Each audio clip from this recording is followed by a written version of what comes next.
Hey, I think this is more like a testimony, maybe a little tidbit of the testimony. This morning, I got some news that was just really heartbreaking and really difficult. And I wanted to control it so bad. I wanted to help that person see how catastrophic the decision they were making could be. But there was just not happening. And so I heard the Lord just clearly say, what do I say about it? And I'm just going to be honest. I did not stop and listen to what he had to say. But I did decide to go to Eucharist, communion. And while I was there, the Lord was just speaking to me about him being my peace. That he really is my peace. And that I can be at peace in this situation because he's in control and he really loves me. But y'all, I had to really make a choice and position myself to hear the Lord. Position myself to be fed. Position myself to just be able to shut the enemy's mouth up. He's not in control. And he would like me to think he's in control, but he's not. And yes, this may be a bad decision that I'm going to have to stand back and watch someone make. But I can do it with peace. And y'all, I can do it because I know I'm loved and I know they're loved. And there's peace in this situation.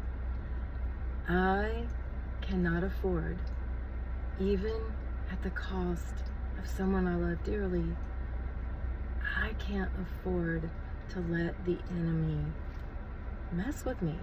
I can't afford my personal vineyard. I cannot afford to allow the enemy to get in there and lie to me. I know my Father is in control. I know that my Father can work all things for good. I know that my Father can redeem. I just needed to hear him say that.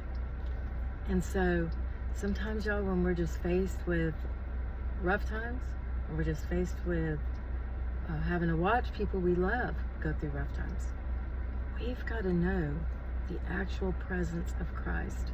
Because, y'all, when he speaks, there's joy. You can't help it. It's just who he is. When he speaks, there's peace.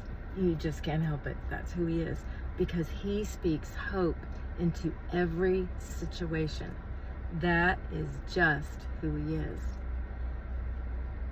When you walk away from fellowshipping with the Lord, your spirit, your soul, there's been a transition in your emotions.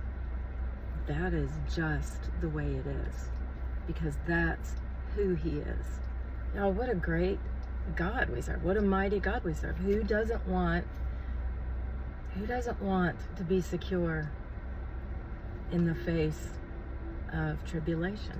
Who doesn't want to know there's hope and joy to be walked in the face of tribulation? I don't know anybody who doesn't want that.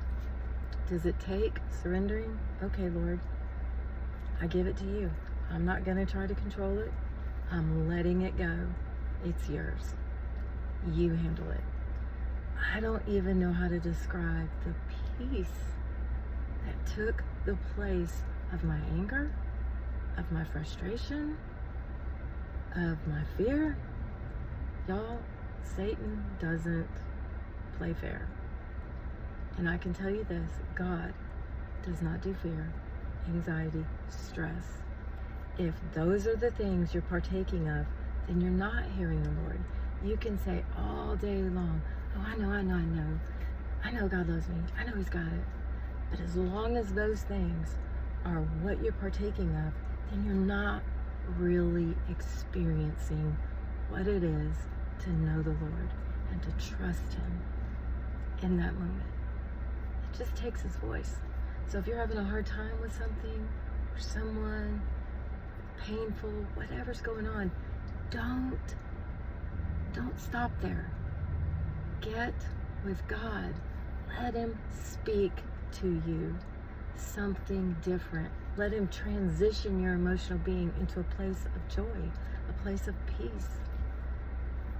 What a mighty God we serve. I mean, I don't even know how to describe it, but I'm really excited now.